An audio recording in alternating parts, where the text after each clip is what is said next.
નમસ્કાર વાલા પેન્શનર મિત્રો, નિવૃત્ત કર્મચારી મિત્રો, ભાઈઓ તથા બહેનો, સ્વાગત છે આપ સૌનું આપણી આ યુટ્યુબ ચેનલ ભાવેશ મકવાણા ન્યૂઝમાં। તો પેન્શનર મિત્રો, આજનો દિવસ એટલે કે 1 મે 2026। તો 1 મે એટલે આપણા ગુજરાતનો સ્થાપના દિવસ। તો ગુજરાતના આ સ્થાપના દિવસની બધાને ખૂબ ખૂબ શુભકામનાઓ। તો આજના વિડીયોની અંદર આપણે વાત કરીશું રાજ્યના નિવૃત્ત પેન્શનરોને એપ્રિલ 2026ના પેન્શન બાદ મળશે આ બે મોટી ભેટો।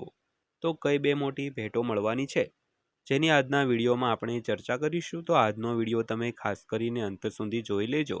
અને હજી સુધી જો આપણી આ ચેનલ તમે સબસ્ક્રાઈબ ન કરી હોય અને જો ડેઈલી આવી માહિતીઓ મેળવવા માંગતા હો તો આપણી આ યુટ્યુબ ચેનલ પણ અત્યારે સબસ્ક્રાઈબ કરી લેજો, કારણ કે આપણી આ ચેનલમાં તમને રોજબરોજ આવી જ અગત્યની માહિતીના વિડીયો છે તે એકદમ સરળ ભાષામાં મળવાના છે। તો વાત કરીએ ડીએ વધારો નવીનતમ અપડેટ્સની। તો કેન્દ્ર સરકાર અને રાજ્ય સરકાર 7મા પગાર પંચ હેઠળ ડીએમાં 2%નો વધારો કર્યો હતો, પરંતુ 6ઠ્ઠા પગાર પંચ અને 5મા પગાર પંચના કર્મચારીઓને અનુક્રમે 5% અને 9% સુધીના વધારાના લાભ છે તે મળ્યા હતા। તો ખાસ કરીને જે કર્મચારીઓ અને પેન્શનરો 7મા પગાર પંચ નીચે કામ કરતા હોય તેમના મોંઘવારી ભથ્થામાં 2%નો વધારો કર્યો, પરંતુ 6ઠ્ઠા અને 5મા પગાર પંચ નીચે જે પેન્શનરો અને કર્મચારીઓ કાર્ય કરતા હોય તેઓને અનુક્રમે 5% અને 9%નો વધારાનો લાભ છે તે મળ્યો હતો। વિગતવાર વાત કરીએ તો કેન્દ્ર સરકારે જાન્યુઆરીથી જૂન 2026 માટે મોંઘવારી ભથ્થામાં વધારાની જાહેરાત કરી છે, પરંતુ આ વખતે એક રસપ્રદ વાત પ્રકાશમાં આવી છે, જ્યારે 7મા પગાર પંચ હેઠળના કર્મચારીઓના ડીએમાં 58%થી માત્ર 2%નો વધારો છે તે કરવામાં આવ્યો હતો। તો વાત કરીએ જૂના માળખામાં એટલે કે 6ઠ્ઠા પગાર પંચ અને 5મા પગાર પંચ હેઠળના કર્મચારીઓને ઘણો મોટો વધારો છે તે મળ્યો છે। તો 6ઠ્ઠા પગાર પંચના કર્મચારીઓના ડીએમાં 257%થી 262%, એટલે કે 5%નો વધારો થયો છે, જ્યારે 5મા પગાર પંચ હેઠળના કર્મચારીઓના ડીએમાં 474%થી 483%નો વધારો થયો છે, જે 9%નો વધારો છે। તો ખાસ કરીને 7મું પગાર પંચ 7મા પગાર પંચના જે કર્મચારીઓ અને પેન્શનરો છે તેમનું ડીએ જે 58% હતું તે વધીને 60% કરવામાં આવ્યું છે, એટલે કે 2%નો વધારો કરવામાં આવ્યો છે। ત્યારબાદ 6ઠ્ઠા પગાર પંચના કર્મચારીઓ અને પેન્શનરો જે 257% મોંઘવારી ભથ્થું મળતું હતું તે વધીને 262% કરવામાં આવ્યું છે, એટલે કે 5%નો વધારો કર્યો છે।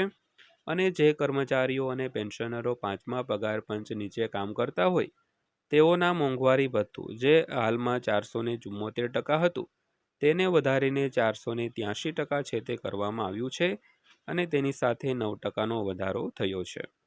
તો હવે પ્રશ્ન એ ઊભો થાય કે જ્યારે 7મું પગાર પંચ અમલમાં છે ત્યારે કેટલાક કર્મચારીઓ હજુ પણ જૂના પગાર પંચ હેઠળ કેમ છે? તો જવાબ સરકારી વ્યવસ્થાની જટિલતામાં રહેલો છે। તો હકીકતમાં બધી સરકારી સંસ્થાઓ નવા પગાર પંચનો એક સાથે અમલ કરતી નથી। તો ઘણી સ્વાયત્ત સંસ્થાઓ, યુનિવર્સિટીઓ, સંશોધન સંસ્થાઓ અને ગ્રાન્ટ ઇન એડ સંસ્થાઓને નવા પગાર માળખાને અપનાવવામાં સમય છે તે લાગે છે। તો પરિણામે ત્યાં કામ કરતા કર્મચારીઓને જૂના પગાર પંચ હેઠળ પગાર છે તે મળતો રહે છે।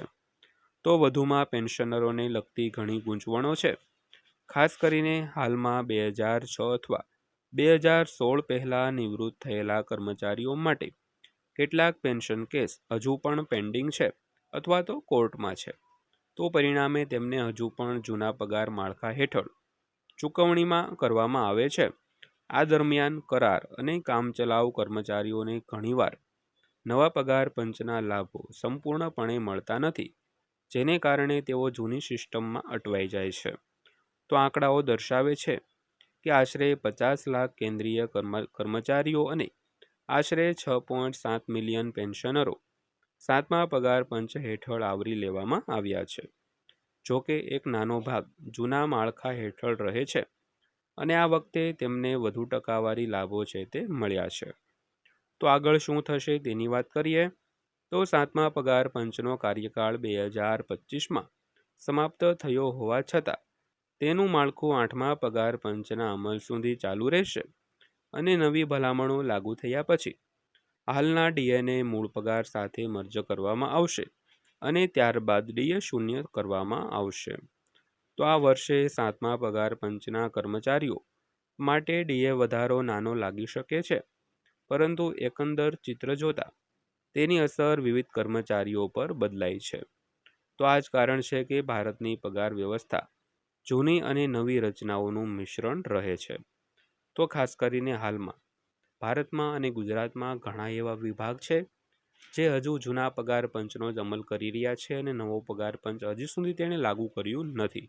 એટલે કે 5મા અને 6ઠ્ઠા પગાર પંચ નીચે પણ ઘણા કર્મચારીઓ છે તે પોતાની ફરજ છે તે બજાવી રહ્યા છે. તો પેન્શનર મિત્રો, આ હતી આજની માહિતી પસંદ આવી હોય, વિડીયો સારો લાગ્યો હોય તો વિડીયોને લાઇક કરજો અને આવા જ વિડીયો રોજે રોજ જોવા માટે આપણી આ ચેનલ સબસ્ક્રાઈબ કરી લેજો. તો ફરીવાર પાછા મળીશું એક નવા વિડીયો સાથે, નવી માહિતી સાથે. ત્યાં સુધી સૌને જય હિન્દ, વંદે માતરમ.